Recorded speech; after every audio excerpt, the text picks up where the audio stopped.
The Nile was always there. Long before Cairo, long before the tombs of kings, it was the reason for everything. It's a little hard to grasp how far this river's been flowing. This is the rain that fell on Abyssinia. These are the waters drained from Central African lakes that have flowed 4,000 miles to make Egypt green. The Nile has its memories.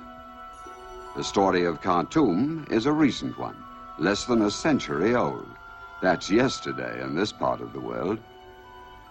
But however far back you may go, all the Nile's recollections have several things in common. There's always God, for instance, or if you prefer, the gods.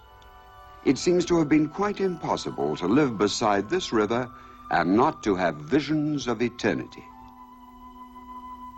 And there's always mystery. You never quite know. You wind up with a few questions that no one can answer. One more thing.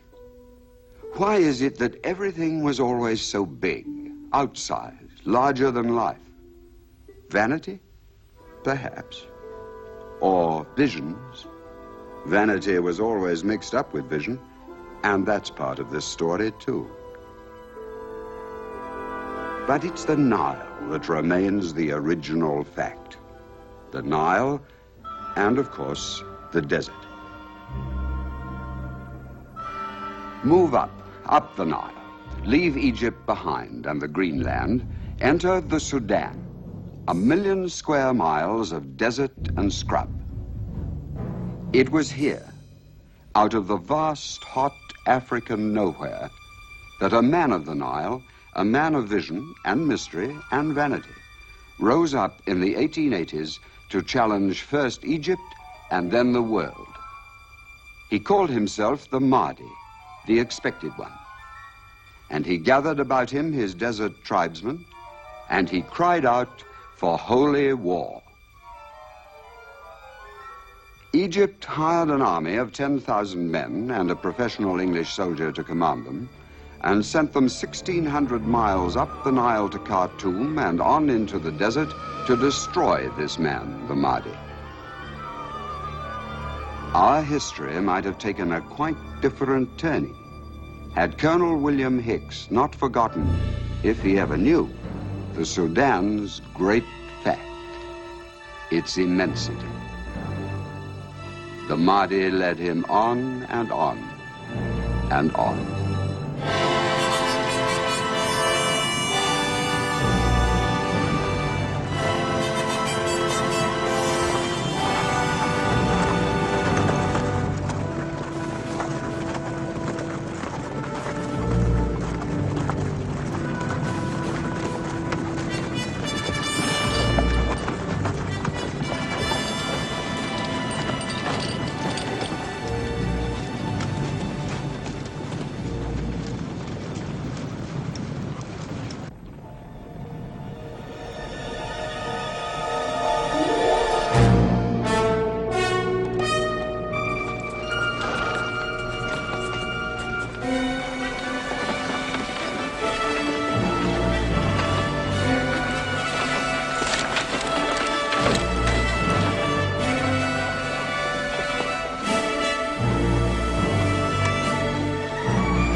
traitors!